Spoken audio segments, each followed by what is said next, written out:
Alors, salut la famille, j'espère que vous allez bien, j'espère que vous me voyez bien comme ça, je pose le téléphone comme ça. Voilà, c'est votre frère Yves, à la chaîne Yves aux USA. Alors, aujourd'hui on va parler d'un truc intéressant qui peut aider déjà ceux qui sont déjà aux États-Unis. C'est dans le cas du boulot, comment préparer son interview. D'accord? C'est comment préparer son interview dans le cas de la recherche bien sûr pour le boulot, hein, pas l'entretien pour le visa. Donc, comment préparer son interview? Alors d'abord, il faut savoir d'abord quel genre de boulot tu veux chercher. D'accord? Il faut savoir d'abord quel genre de boulot tu veux chercher. Et c'est en fonction de ça, on prépare l'interview. Alors, j'espère que vous êtes bien installés. Si ce n'est pas encore le cas, je vous donne juste le temps de vous installer. Et allez, on se retrouve tout à l'heure.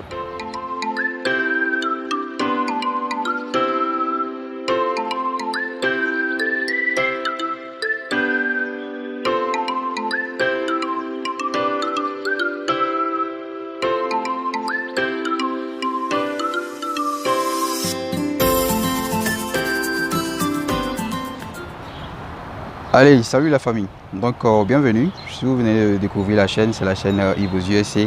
Alors, n'oubliez pas de vous abonner. Voilà. Abonnez-vous là et puis activez la cloche de notification pour recevoir toutes les notifications. Cela vous permet de vous signaler toujours s'il y a des vidéos et tout ça, s'il y a des mouvements sur la chaîne. Alors, il s'agit aujourd'hui de parler de comment préparer son interview. Et comme je l'ai dit au départ, il faut savoir d'abord quel genre de boulot tu cherches, d'accord? Lorsque tu as une idée du boulot que tu cherches, et c'est en fonction de ça, tu dois préparer ce qu'on appelle, oh, le thème en anglais est en train de m'échapper. J'ai préparé la vidéo et puis j'arrive maintenant devant vous, je oublie un peu le thème. Alors, c'est une sorte de summary, on peut dire résumé, d'accord? Ils appellent ça résumé. Genre, ça parle un peu de ton parcours, des boulots que tu as déjà effectués ici aux États-Unis ou hors des États-Unis, tout ça, ton expérience professionnelle, et ton cursus scolaire, tout ça, machin, tout. Et c'est en fonction de ça que tu prépares. D'accord? Si vous voulez, je peux faire une vidéo plus tard, comment faire son résumé. D'accord? Je peux vous montrer des topos par rapport à ça. D'accord? Donc, peut-être, si je fais la vidéo, je vais mettre le lien qui va apparaître sur le côté ici. Là, je vais faire le réglage plus tard pour que la vidéo apparaisse ici. Alors, donc, tu fais ton résumé et en fonction du boulot que tu cherches, une fois que le résumé est fait, il y a ce qu'on appelle Craigslist. D'accord? Ça va apparaître sur l'écran. On appelle Craigslist. Ça donne les possibilités de boulot partout dans les États-Unis. Peu importe la ville, peu importe l'état, ce site-là met en ligne tous les boulots qui sont disponibles, tous les types de boulots, tous les types de boulots. Même quand tu veux acheter une voiture, tu veux chercher une maison, tout ça, tout est en ligne, tu veux acheter des articles. Ce site-là, ça publie tout.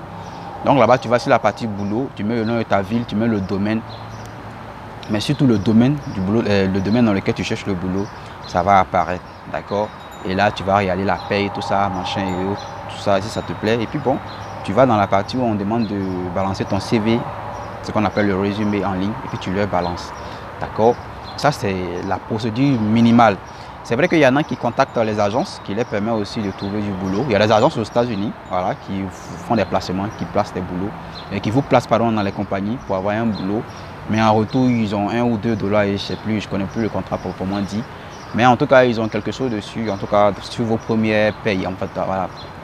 Je pense que c'est les 3 premiers mois, ils ont quelque chose dessus. Et puis après, bon, maintenant, ils ne prennent rien sur votre paye. Et puis le reste, maintenant, c'est entre vous, maintenant, à la compagnie, en fait. Voilà. Puisque de façon générale, aux États-Unis, quand tu commences un boulot, on te teste pendant les 3 premiers mois. C'est vrai, hein, tu es payé. Pendant les 3 premiers mois, tu es payé. Mais après les 3 premiers mois, on te calcule, on regarde si tu es régulier au travail, si tu viens à l'heure, si tu n'es pas quelqu'un qui crée des embrouilles, tout ça, avant de t'embaucher. Donc si tu avais un contrat avec une agence, tout ça, qui prélevait l'argent sur ta paye, après les 3 mois aussi, eux, ils n'ont plus le droit à prendre l'argent dessus. Ensuite, alors, ce qui concerne maintenant, tu as appliqué la compagnie ou bien les compagnies t'ont répondu que bon, voilà, on a reçu votre dossier, tout ça, vous nous intéressez, mais tel jour, passez pour votre interview. C'est là le point crucial. Là, tu dois aller te vendre, tu dois aller montrer que tu es meilleur ou bien tu es bon, ou bien tu peux voilà, travailler avec la compagnie. Donc c'est en ce moment-là, comme je l'ai dit, le choix du domaine dans lequel tu dois travailler est très important. C'est en fonction de ça que tu vas sur YouTube, tu tapes en anglais, voilà, interview. Tu tapes le mot interview en anglais. Interview, puis tu mets le nom du domaine devant. Interview par exemple groundskeeper, interview par exemple cashier, je sais pas moi, interview data entry bank. Ça dépend du boulot que tu veux faire. Voilà, interview, I don't know, Voilà, beaucoup de choses. Donc, tu mets l'interview puis tu mets le nom devant, ça va sortir sur YouTube et tu vas voir les différentes questions que tu peux avoir le jour de ton interview. Voilà, donc tu regardes ça plusieurs fois, tu notes ça et toi-même tu te poses des questions là et puis tu essaies de répondre en fait. Voilà, tu vois, et puis puisque ça sert des questions-réponses, il y a les questions, il y aura les réponses. Donc, même si ton anglais n'est pas bon, mais au moins essaie de bosser, au moins ces réponses à par cœur, ça va vraiment t'aider quoi. Voilà un peu, voilà, c'est pas vraiment compliqué. À la limite, ton tuteur ou bien si tu as un ami avec qui tu vis, vous pouvez simuler par exemple, et puis là il te pose des questions et puis tu réponds. Il va essayer de voir si tu es convaincant. Le plus important ici, c'est d'être convaincant. D'accord, c'est d'être convaincant. Si on demande ton programme, mon cher, il faut leur dire que leur programme est son programme. Essaye de te rendre disponible. D'accord. Ils sont en train de faire la vidéo, il y a un écureuil là qui est en train de me distraire. Vous le voyez, il est en train de se rapprocher de moi d'ailleurs. Voilà. Alors ici aux États-Unis, les animaux font partie aussi de la législation. On ne les touche pas. Hein. Si tu as touché un animal, à tes risques et périls, mon frère. Donc on continue la vidéo. Donc l'interview, c'est ça. Il faut être convaincant. Tu vas te vendre. Donc tu bosses ces questionnaires-là et le jour là, tu te rends prêt. D'accord. Voilà, il faut être à l'heure le jour du rendez-vous. Il faut être vraiment... C'est vraiment rare quoi, que toi, ton tuteur ou bien une connaissance t'accompagne pour traduire les questions qu'ils vont te poser. Mon frère, c'est toi avec le superviseur ou bien toi avec le chargé des ressources humaines. C'est avec lui que tu vas bavarder. Donc il faut être prêt. Il faut être calé au niveau de ton petit anglais là. Il faut bien bosser ton petit anglais que tu as là. Les réponses, les questions-réponses, ça vaut bien apprendre ça par cœur. Tu te rends prêt et puis tu fonces quoi, tranquille. Voilà. Et puis voilà, le reste là, c'est Dieu qui gère.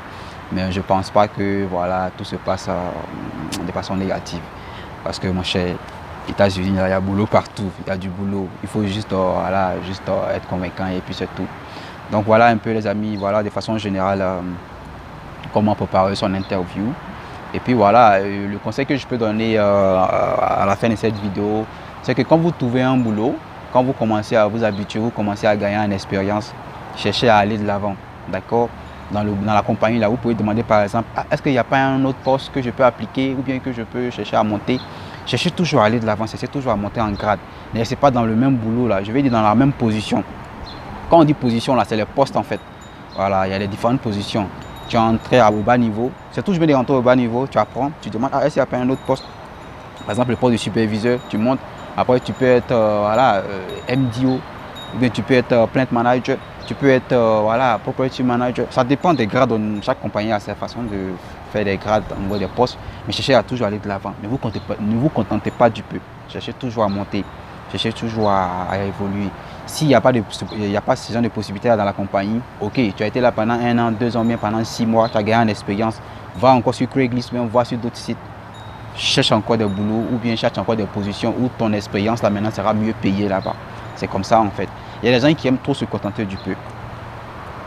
On vient ici, là, c'est pas pour venir regarder la statue de la liberté. On vient ici, là, c'est pas pour aller visiter Manhattan seulement, ou bien aller à Las Vegas, ou bien non. C'est pour aller, comment on appelle ça, se réaliser au pays. Voilà. En anglais, on dit back home, chez toi, l'arrière, ta base, chez toi. C'est pour aller réaliser là-bas. Parce que de façon générale, les parents, la connaissance, la famille attendent beaucoup de choses de toi. C'est pas pour juste venir rester dans un petit boulot et puis rester là, voilà, stagner là. Il faut aller de l'avant. Donc voilà un peu les conseils que je donne. Et puis voilà, que Dieu vous accompagne, que Dieu vous soutienne dans tout ce que vous faites, mais surtout qu'il vous aide à être loin d'être mauvais grains. Voilà, parce que tu peux avoir un bon boulot, tu peux avoir des bons revenus, mais si tu as autour de toi des mauvais grains, tu ne peux pas évoluer. Que Dieu nous aide et puis voilà, ces familles, votre serviteur Yves aux USA. Ciao, ciao.